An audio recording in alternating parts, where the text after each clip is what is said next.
ওয়ালাইকুম। আমরা যে জিনিসটা নিয়ে জানবো সেটা হচ্ছে বিডিএসএস। তো বিডিএসএস এর ফুল মিনিং হচ্ছে Bangladesh demographic and health survey.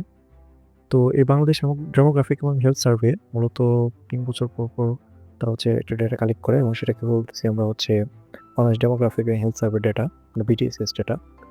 এবং এটা হচ্ছে মূলত ন্যাশনালি হচ্ছে একটা স্যাম্পল সার্ভে কালেকশন এবং এই সার্ভেটা মূলত হয় হচ্ছে আমাদের হেলথের উপরে, পপুলেশন, ফ্যামিলি ওয়েলফেয়ার এই টাইপের ভেরিয়েবলগুলো থাকে আরকি। তো এটাই আমাদেরকে মানে হচ্ছে প্রতিটা দেশেরই বলা যায় যেগুলো হচ্ছে ডিএইচএস এর অন্তর্ভুক্ত বা ডেমোগ্রাফিক হেলথ সার্ভে অন্তর্ভুক্ত আছে। সে সকল দেশে এটা কালেক্ট করা হয়ে থাকে এবং পাশাপাশি এটা মূলত হচ্ছে বিভিন্ন ধরনের রিসার্চ, তারপর পলিসি মেকিং, প্রোগ্রামের জন্য হচ্ছে প্রোগ্রাম প্ল্যানিং এর জন্য বিভিন্ন দেশে ব্যবহার করা হয়ে থাকে। তো আমাদের যে সর্বশেষ বিডিএসএস ডাটাটা আছে সেটা হচ্ছে মূলত ২০২২ সালের ডেটা। তো ২০২২ সালের ডেটা হচ্ছে জুন থেকে ডিসেম্বর মাসে কালেক্ট করা হয়েছিল এবং এটাই হচ্ছে আমাদের মোস্ট রিসেন্ট ডেটা সেট আমাদের বিডিএসএস এবং হচ্ছে এটা হচ্ছে নবম ডেমোগ্রাফিক হেলথ সার্ভে ছিল আমাদের। এখন এই বিডিএসএস ডেটার মধ্যে আসলে কি ইনক্লুড করা হয়? তো ইনক্লুড করার মধ্যে আসলে হাউস হোল্ডের বিভিন্ন ধরনের থাকে। তারপর হচ্ছে যাদের ওমেন মানে যাদের এজ হচ্ছে ১৫ থেকে ৪৯ তাদের ডেটাগুলো আছে। তারপর চিলড্রেন যাদের হচ্ছে 0 থেকে 5 ইয়ার্স বয়স তাদের ডেটাগুলো আছে। তো বিডিএসএস ডাটা কিভাবে কালেক্ট করা হয়? তো বিডিএসএস ডাটা কালেক্ট করার ক্ষেত্রে হচ্ছে যেহেতু এটা একটা ন্যাশন ওয়াইড সার্ভে, তো এখানে মূলত হচ্ছে তারা হচ্ছে 2 stage stratified cluster sampling use করে এবং আরবান রুরাল ২ এরিয়া থেকেই তারা ডাটা কালেক্ট করে এবং হচ্ছে ৮ টা ডিভিশনে তারা কভার করে। তো এখানে হচ্ছে আমাদের আ বিটিএসএস ডেটা ফাইলে মানে কয়েক ধরনের ডেটা ফাইল থাকে। তারা হচ্ছে শুধুমাত্র ওই একটা ফাইলই তারা আমাদেরকে প্রোভাইড করে না। তো তারা হচ্ছে বিটিএসএস ডাটা মূলত হচ্ছে আমরা এসপিএসএস ফরম্যাটে পেতে পারি।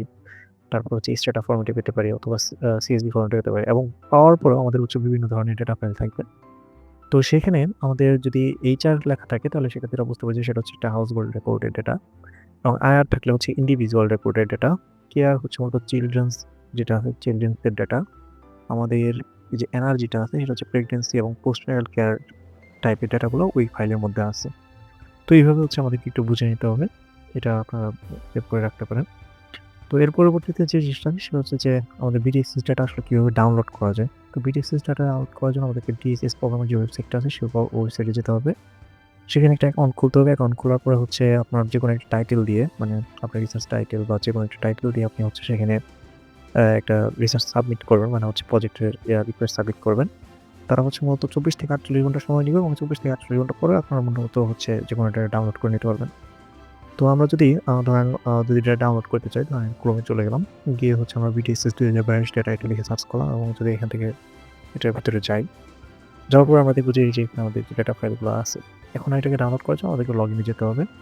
গিয়ে নতুন যখন আপনারা আসবেন তখন অবশ্যই আপনাদের মাস্ট রেজিস্ট্রেশন করে নিতে হবে এবং পরবর্তীতে রেজিস্ট্রেশনের প্রয়োজন পড়বে না। তো দেখেন এই যে register for data set access এখান থেকে আপনারা রেজিস্টার করবেন। আমার যেহেতু অলরেডি অ্যাকাউন্ট খোলা আছে আমি জাস্ট সাইন ইন করে দেব। তো সাইন ইন করার পরে আমরা হচ্ছে এখান থেকে এই যে আমাদের প্রজেক্ট যেকোনো একটা প্রজেক্ট চুজ করতে হবে। তো আপনি ধরেন হচ্ছে প্রজেক্ট চুজ করলেন। চুজ করার পরে জাস্ট এখান থেকে আপনারা হচ্ছে যে ডাটাটা মানে নিতে চাচ্ছেন যেমন কালেক্ট কান্ট্রি, ঠিক আছে? এই কান্ট্রিতে হচ্ছে গিয়ে আপনারা সিলেক্ট করতে পারবেন এবং করার পরে এখান থেকে ডাউনলোড করতে পারবেন। তো এক্ষেত্রে আমার অলরেডি হচ্ছে মানে রিসার্চ প্রজেক্ট দেওয়া ছিল। এই কারণে মূলত কিন্তু আমাদের ডাটাটা রেডি ছিল। কিন্তু আপনারা যখন হচ্ছে নতুন করে ঢুকবেন, অবশ্যই আপনাদেরকে কি করতে হবে? একটা ক্রিয়েট নিউ প্রজেক্ট যেতে হবে। যাওয়ার পরে এখানে প্রজেক্টের টাইটেলটা দিবেন। মানে হচ্ছে ডেটা আপনারা হচ্ছে যেটা নিয়ে রিসার্চ করতে চাচ্ছেন, আপনাদের co-researchers নেমগুলো দিতে পারেন, ইমেইলগুলো দিতে পারেন। এখানে হচ্ছে আপনাদের স্টাডি কিছু ডিসক্রিপশন দিতে পারেন। সেভ এন্ড কন্টিনিউ দিয়ে কোন দেশের ডেটা দরকার, কোন ফাইলে দরকার সেগুলোকে আপনারা হচ্ছে সিলেক্ট করে দিবেন। তো সেটা হচ্ছে ৪৮ ঘন্টা পরে আপনার মেইলে চলে যাবে যে এটা অ্যাকসেপ্ট করতে। তারপরে যে এখান থেকে জাস্ট সিলেক্ট করে আপনি সেটা ডাউনলোড করে নিবেন।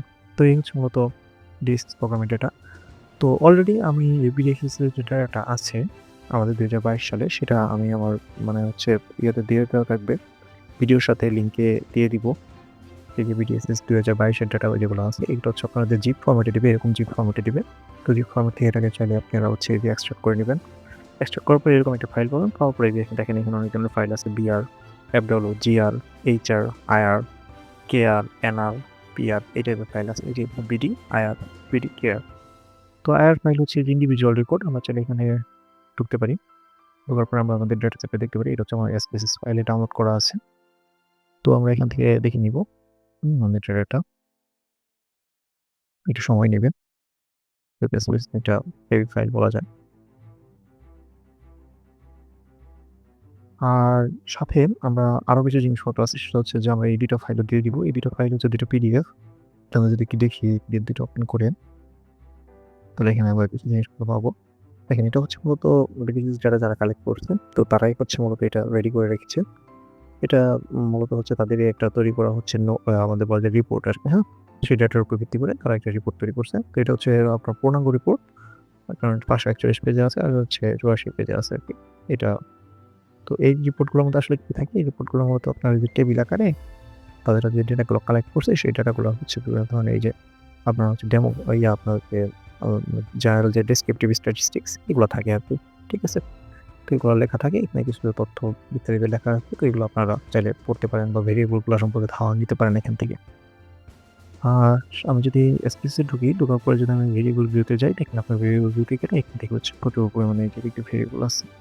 তো আপনারা এখান থেকে হচ্ছে দেখে নিতে পারেন। ঠিক আছে?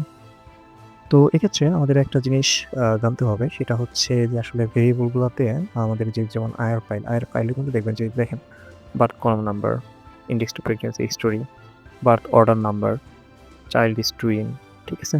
তো মান্থ অফ বার্থ এই টাইপের বিভিন্ন ধরনের ভেরিয়েবল আছে। তো ধরেন আপনি যদি দেখেন একটা চাইল্ড ইজ অ্যালাইভ, হ্যাঁ? Child is alive. আপনি ভেরিয়েবলটা দেখেন ইয়েস, ইয়েস, ইয়েস, ইয়েস। তো এখানেও আছে ইয়েস, ইয়েস, ইয়েস। আচ্ছা।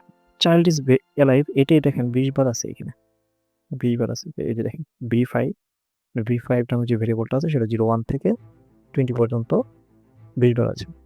তো এটা আসলে থাকার রিজনটা কি বা এটা আসলে কাহিনীটা কি সেটা একটু বোঝার বিষয়। সেটা হচ্ছে যে আপনার V01 থেকে 05 পর্যন্ত বলতে বোঝানো হচ্ছে যে আপনার মানে ২০ জন বাচ্চা আরকি, হ্যাঁ? একই হাউসহোল্ডে বা একই মায়ের অধীনে ২০ জন বাচ্চার রেকর্ড আরকি তারা নিয়ে রাখে আরকি। ঠিক আছে? তো ২০ জন তো সচরাচর এখন আর হয় না। তো সেক্ষেত্রে দেখা যায় যে লাস্ট যে চাইল্ডটা সেটা হচ্ছে 01 এর মধ্যে থাকে। লাস্ট চাইল্ডের যে জায়গাটা, ঠিক আছে? লাস্ট চাইল্ড সেটাও হতে পারে ১ নাম্বার, ২ নাম্বার যে কোনো চাইল্ড হতে পারে, ঠিক আছে? তো লাস্টের থেকে এটা হচ্ছে আগের চাইল্ডটা, তার আগের চাইল্ডটা এইভাবে। তো আমরা যখন ডেটা নিয়ে কাজ করি মূলত হচ্ছে এই যে লাস্ট যে ভেরিয়েবলটা বা লাস্ট চাইল্ড যেটা থাকে, ঠিক আছে? সেটা নিয়ে মূলত আমরা মেক্সিমাম টাইম কাজ করি। তার মানে হচ্ছে যদি আমাদের কোনো ধরেন আ যে ডিপেন্ডেন্ট ভেরিয়েবল হয় যে কারেন্ট এজ অফ চাইল্ড, হ্যাঁ? এটা যদি আমাদের ডিপেন্ডেন্ট ভেরিয়েবল হয়, তো সেক্ষেত্রে আমরা ২০ টা ভেরিয়েবল নিয়ে কাজ না করে আমরা মূলত এই একটা ভেরিয়েবল নিয়ে লাস্ট চাইল্ড নিয়ে কাজ করতে পারি এবং সেটা হচ্ছে অবশ্যই মেথোডোলজির মধ্যে উল্লেখ করে দিতে হবে যে আমাদের লাস্ট চিলড্রেন এর উপরে আমরা হচ্ছে এই মানে আমাদের এনালাইসিসটা করেছি এরকম। তো এই হচ্ছে বিষয়। আর মোটামুটিভাবে নেক্সট যে টিউটোরিয়াল হবে সেখানে হচ্ছে আমার মূলত দেখব যে কিভাবে হচ্ছে ডাটা এক্সট্রাক্ট করা লাগে বা হচ্ছে ডাটা এখান থেকে হচ্ছে মানে ভেরিয়েবল গুলোকে সিলেক্ট করে নতুন একটা ডাটা তৈরি করতে হয়। ধন্যবাদ।